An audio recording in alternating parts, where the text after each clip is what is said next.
For 14-year-old Jordan, going to school every day is more of a challenge than just learning lessons. Like 2 million other American children, he's been diagnosed with attention deficit hyperactivity disorder, or ADHD. Jordan had been on medications and been through all kinds of psychotherapies, and it was getting very difficult for us. So I used to get calls from the school almost on a weekly basis. Jordan's misbehaving in class, he's not paying attention. But thanks to a strategy originally devised for NASA pilots, Jordan's starting a new chapter in his life. He started receiving notes on his report cards after the study that said that he was paying a lot more attention, he was doing great in class, and his teachers used to come up to me and tell me how much better he was doing. Jordan got better by skateboarding, dirt biking, and racing sports cars, all on a unique video game that's designed to train the user's mind.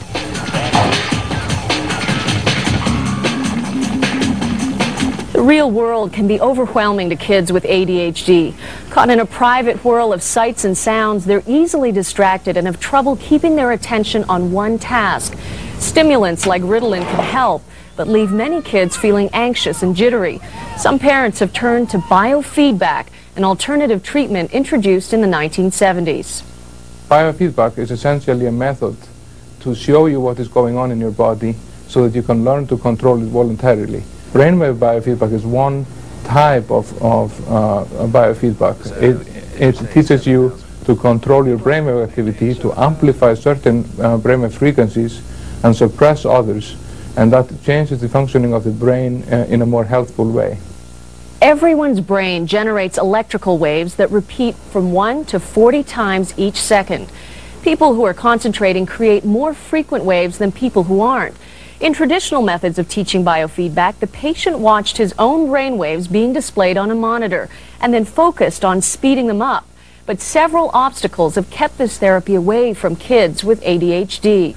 Previous biofeedback methods used graphs and charts and displays that were rather bland to present information about what's going on in the body to the patient or child that's using it. We found that it's very difficult to keep a child especially interested in that form of biofeedback over the some 40 sessions of training that's needed to get an effect. Those 40 sessions of clinical training cost between $2,000 and $5,000. Expenses aside, the treatment faces a final obstacle: mainstream acceptance. While critics allege biofeedback hasn't been scrutinized in scientific studies, its supporters point to athletes, musicians, and even astronauts who have used the method to improve performance. Dr. Alan Pope hit on the video game idea by working with NASA pilots and flight simulators. Left heading 050, maintain 3005, Papa Charlie. What we've done with brainwave technology at NASA is to try to determine, using brainwave measurements, how attentive, how bored, or how engaged or disengaged pilots are in the flight deck. We use flight simulators for this, and what we're concerned about is that with increasing automation, there's sometimes less for the pilots to do, and they do become bored and disengaged from what's going on. We want to know how much automation is too much and causes boredom. Clinical psychologist Oliver Powson has been conducting a study with Pope's invention. 11 children with ADHD are receiving traditional brainwave biofeedback, and 11 are using the video game method. At the start of each training session, special EEG sensors are attached to the patient's scalp. The sensors pick up brain waves which are relayed to the video game's controller. The video game's difficulty, the video game's responsiveness to their inputs is adjusted according to what they're producing in brainwaves.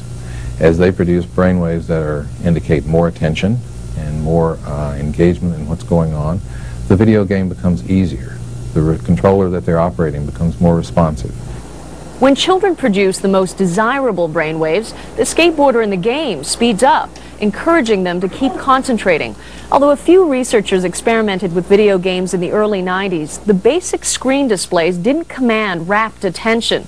Custom-written games for ADD patients also proved to be expensive. Pope's controller can be plugged into popular off-the-shelf game systems so that kids can train with a new game whenever they need a change. Halson compares this training to lifting weights in a gym. What we're doing is we're creating an actual physical change in the way the brain functions, and that change will change the way you think no matter where you are and what you're doing. After his biofeedback training, Jordan began behaving better in school. He recently brought home a perfect report card, straight A's. He's doing great in school. He's always on a roll now, and I'm not getting the school calls anymore, and I'm liking life a lot better now. Whether using traditional biofeedback or the new video game, all of the children studied made significant gains. They improved both their behavior and their ability to pay attention.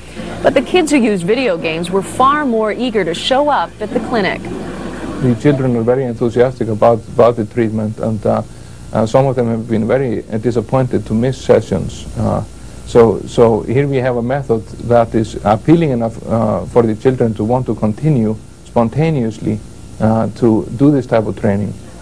Several companies are now negotiating with NASA, hoping to license the technology for home use. It may not be long until children with ADHD are told to study hard, get plenty of sleep, and play their video games.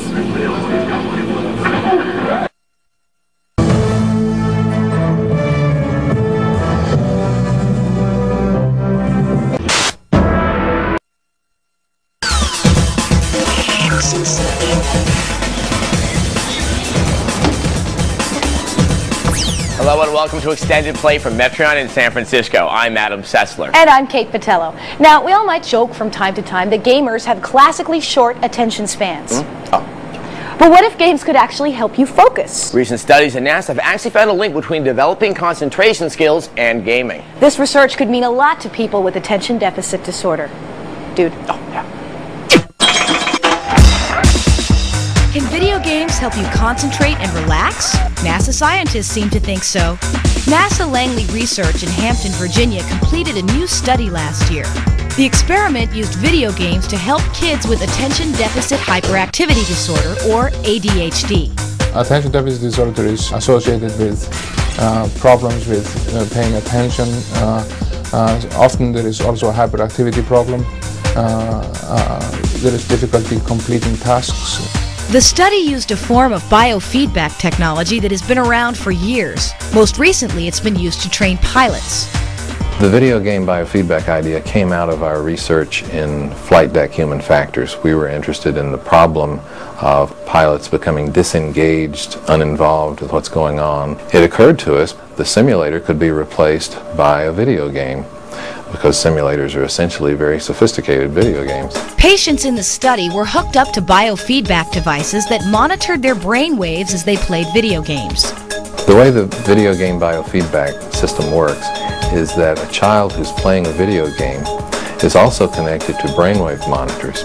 And those brainwave monitors send control signals to the video game controller that they have in their hands.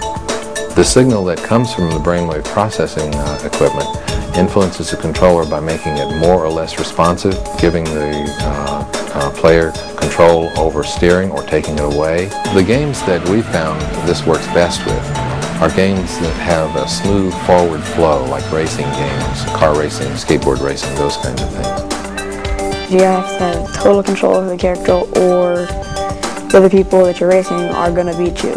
Mitch Hayner has ADHD and took part in the NASA study. And I got a note from the teacher that said that Mitch did all of his work standing on one leg with one leg in his chair. And then one day she took away his scissors, his ruler, and his pencil sharpener, so I figured we needed some help. We did medication, and that definitely helped, but I didn't want him to be dependent on that, and I wanted him to be able to recognize when he was out of control. And so we looked at biofeedback. At the beginning, it took me a while just to get used to it, and once I got used to it and started trying to relax a lot more than I was, it got easier, a lot easier really, because I could control my character. Other psychologists are starting to acknowledge the potential benefits of using video game-based therapy. While they have difficulty paying attention in class, you put them in front of a video game, they're there and they're focusing. So if you can find out what is at the essence of some of the gaming features that attracts and maintains their attention, and then try to develop tools that can provide useful learning in that same manner, then you might be onto something. The patients in the NASA study showed good results from this procedure. It made me focus and concentrate on what I'm doing. And when I'm doing my homework, I have to concentrate and know what I'm doing so I don't write a wrong answer or forget to do a question. So now, before I would always forget a question or do something like that, and now I don't. I get all my homework done quicker too. Being aware of it and being able to control himself will help him be able to function better. What we did with this technology is not mind control in the sense that people usually understand mind control. What we've done is to train children to control their own minds, to be able to control the connection between their minds and bodies simply by playing video games.